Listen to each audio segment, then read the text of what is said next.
Toplum TV iş üzrə keçirilən son prosesdə Demokratik Təşəbbüslər İnstitutunun əməkdaşı Ramil Babayev həbsxanada 5 gündür quru aclıq etdiyini deyib. O bildirib ki, ötən məhkəmə prosesindən sonra təcridxana rəisi Elnur İsmayılovun qəbuluna düşmək üçün müraciət etsə də müraciəti cavabsız qalıb. Stat: Bu gün sabah deyə rəisin qəbuluna buraxmadılar. Rəis müavini Cavid Güləliyev yazdığım ərizələrə baxdı. Birinci tələbim işgəncə faktlarına görə Cavid Güləliyevə qarşı cinayət işi açılması idi. O isə dedi ki, burada adam döyən təkcə mənəm ki, digər tələblərimlə bağlı rəislə görüşdə onları qaldıra biləcəyimi dedi. Mən isə bildirdim ki, qanuna əsasən o mənim ərizəmi məhkəməyə göndərməlidir və şikayətim icraata götürülməlidir. Statın sonu. Ramil Babayev özünü pis etdiyini, 5 gün ərzində 2 dəfə qan qusduğunu əlavə edib və məhkəmənin təxir salınmağını istəyib. Mayın 7-si o tələblərinin bir hissəsinin təmin olunması və nənəsinin son arzusu ilə aclığı müvəqqəti dayandırdığını açıqlayıb. İkinci Qarabağ müharibəsi iştirakçısı və fəaliyyətini dayandırmış Gənc Qazilər Birliyinin sədri Hacı Vəliyev 2 il yarım müddətinə azadlıqdan məhrum edilib. Mayın 6-sında Tovuz rayon məhkəməsində çıxarılan qərara əsasən o xuliqanlıqda təqsirli bilinib.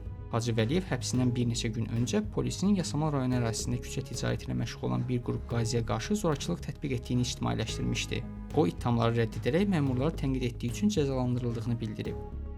ABŞ Senatı dünyada mətbuat azadlığının pisləşməsi ilə bağlı qətnamə qəbul edərək həbsdəki jurnalistlərin azadlığa buraxılmasına çağırıb. Sənəddə Abzas media işi üzrə azadlıqdan məhrum edilən Sevinç Vaqif qızı və Fərdi Mehrazadənin adları xüsusi qeyd olunub. Senat ABŞ rəhbərliyini jurnalistlərə qarşı hücumların araşdırılması və media azadlığının qorunması üçün fəaliyyəti gücləndirməyə çağırıb.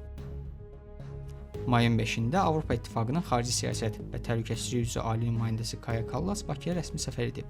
Səfər çərçivəsində iqtisadiyyat, enerji və sülh prosesi müzakirə olunub. Kallas Azərbaycanın Avropa İttifaqı üçün etibarlı tərəfdaş olduğunu desə də, insan hüquqları məsələsinin dialoqun ayrılmaz hissəsi olduğunu xatırladıb. Stat: Avropa İttifaqı Cənubi Qafqaz və Mərkəzi Asiya arasında əlaqələrin gücləndirilməsi bizim ümumi strateji maraqlarımıza uyğundur və biz Azərbaycanla daha strukturlaşmış tərəfdaşlığın müzakirəsinə açığıq.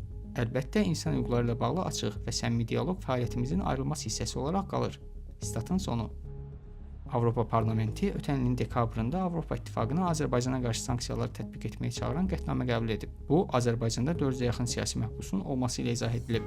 Tənqidçilər isə Avropa İttifaqı rəhbərliyini Azərbaycanla təmaslar zamanı insan hüquqları pozuntularına göz yummaqda ittiham edirlər.